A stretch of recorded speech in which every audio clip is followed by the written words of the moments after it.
Hi guys, here is E. In today's video, I'm going to show you 3 different ways to make steamed dumplings, 包子, and the way to make them from scratch with flour, water, and yeast. It's a traditional way you make dumplings. It's actually the recipe from my mom.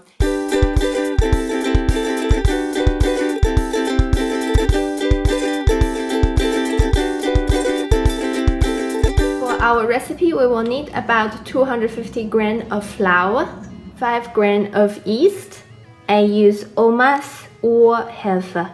This is a fresh yeast. 5 grams of sugar, 80 to about 100 milliliter of warm water. Firstly, we're going to dilute our yeast with a bit of warm water, a bit of sugar. This is just to activate our yeast. And there's many other recipes also use baking powder or use a bit of sticky rice flour mixing in our normal all-purpose flour. But here I just use the most original recipe. With this recipe, we should be able to make about 18 steamed dumplings. So now we can mix in our sugar into the flour. Then our yeast liquid. Now just mixing everything together first. Use our hand, try to mix in the water. Then we gradually adding our water slowly. Try not to make a really diluted dough, because after resting our dough, if our dough is too soft, it's really hard to shape later. So different kind of flour could have a different ability to absorb water. So we just add in the water gradually until we are getting the correct consistency. So what is actually the correct consistency? I have heard people saying it's called 3 clean. So basically you will have clean hands, clean container, the bowl is clean, and your dough is also clean. And they are not stick together. You don't have to do this like the dough you will use for making bread, but we still have to knead this until our dough is pretty smooth. Now my dough is ready. I'm just going to close it with a lid and put it in my oven until it's double in size, sometimes 1.5 times if it's possible. Then we're going to start making our dumplings. Here is our dough after resting. You can test it, you can poke it, and it goes deep, and release it slowly. So now we can take our dough out. You can see there are lots of holes in the dough. Put a bit of flour on our working surface. Then we knead it to release the air. It also helps our dough later to make it chewy after steaming. Now we can shape it to a bit longer shape. So after shaping our dough properly, and we can separate them to a smaller dough for about 25 grams each. And my mom would do is simply use hands to break it. So this way you can get about even size, the size of your thumb. But to make it more evenly, I'll use a scale. So here we actually made about 15 of them, and we're just going to use a cloth to cover it to prevent it from drying. So we need a bit of flour on the working surface to prevent it from sticking. And we'll try to make our dough a round shape. This will help us shaping the dough later when we are rolling it. And now we just press it both sides to make sure that both sides cover with flour, so it's easier to roll. Now what we do is we use left hand to hold the top part of the dough and the right hand holding the roller. Then we will roll from outside to inside like this. And every time when we roll it, we turn our dough as well, use our left hand. So this way we will get even round dough and a bit thinner around the edges and thicker in the middle. So we just rolling it. At the same time, our left hand is pulling our dough to make sure it's even. So you can do this a bit faster or slowly, but here you can see here is our finished skin. So in the middle it's a bit thicker, you can see, and around the edges is a bit thinner. You can also in the end a bit just lightly roll it over to make it even. So here is one.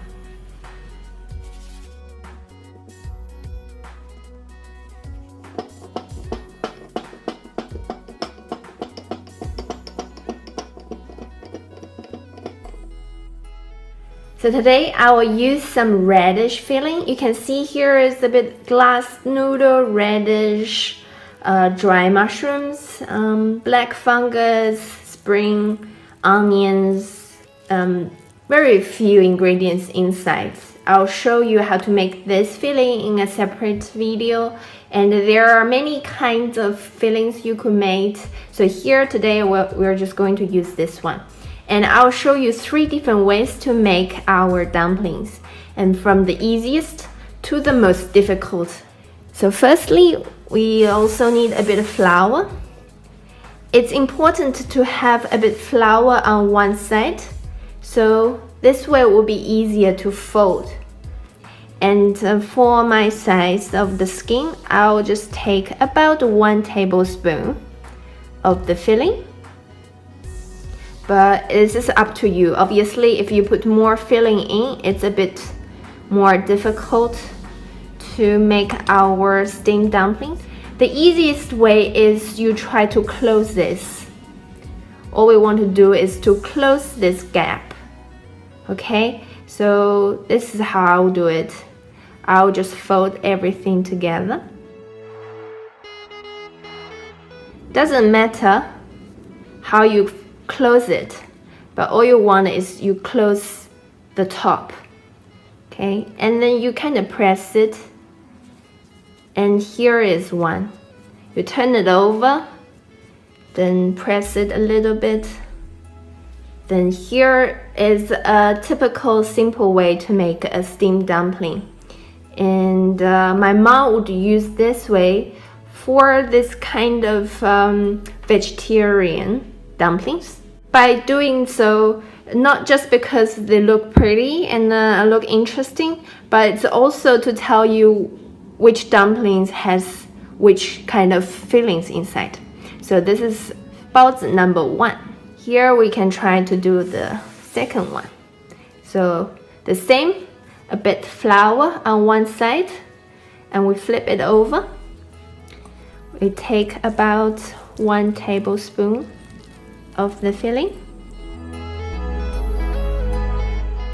Just try to make all the filling in the middle. This way it's a bit easier.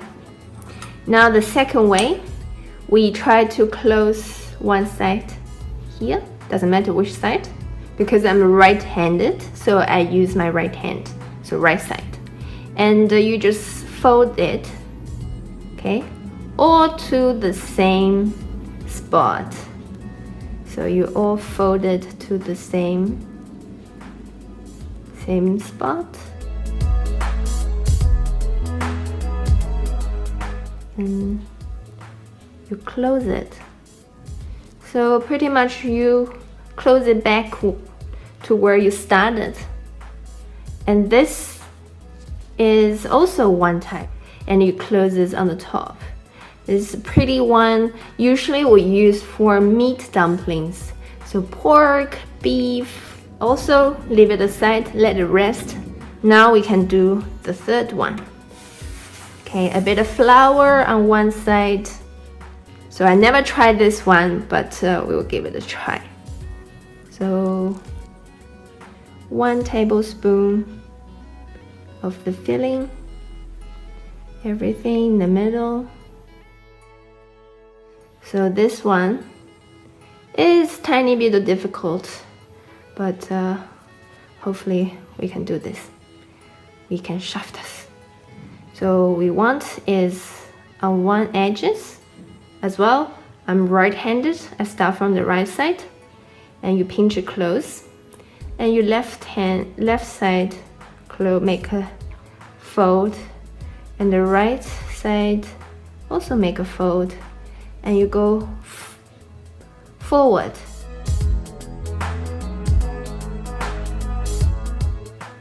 So you close it from both sides, and your left hand could help it to stuck in the filling once it's coming out. So you fold,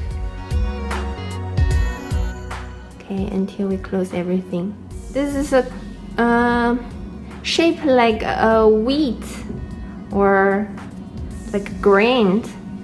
This shape is also kind of popular in China, so you can use this shape for like a vegetable and meat mixing filling. So there are many kinds of, for example, Chinese cabbage mixed with pork, or coriander mixed with beef. When it's not pure meat filling, you can choose this shape. We have 3 different way of making our steamed dumplings, baozi. So these 2 are a bit more typical. So my mom would always make these 2. And this is more kind of a delicate, pretty one, which is a bit special. So we have these 2. Now we're just going to make the rest.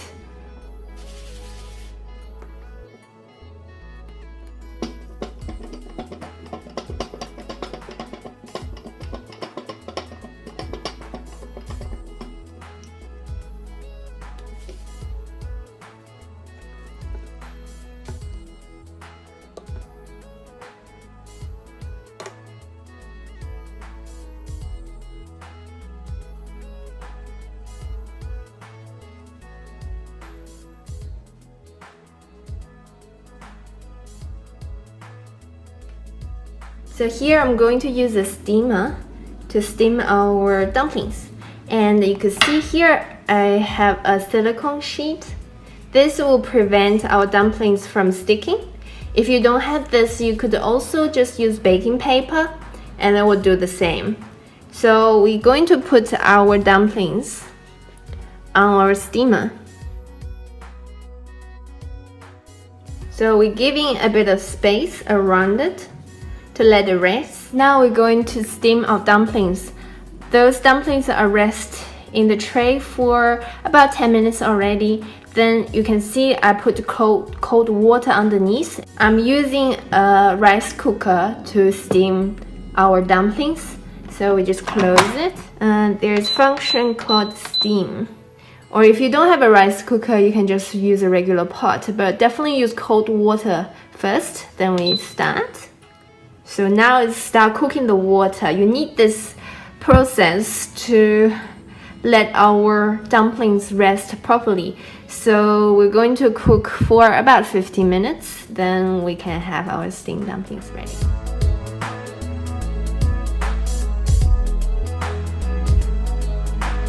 Okay, here are my steamed dumplings. These are the 3 types I made, and here the radish I used for the filling. So let's pick one.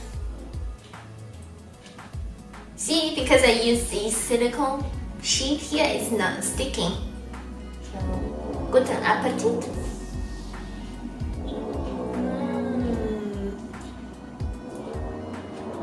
And the skin is fluffy. You see all the fillings inside. I love the glass noodles inside, and the radish tastes really fresh as well. So hopefully you like this recipe. Please give me a thumbs up and leave your comments below. If you want to see more videos like this one, please subscribe to my YouTube channel, and thanks for watching. See ya!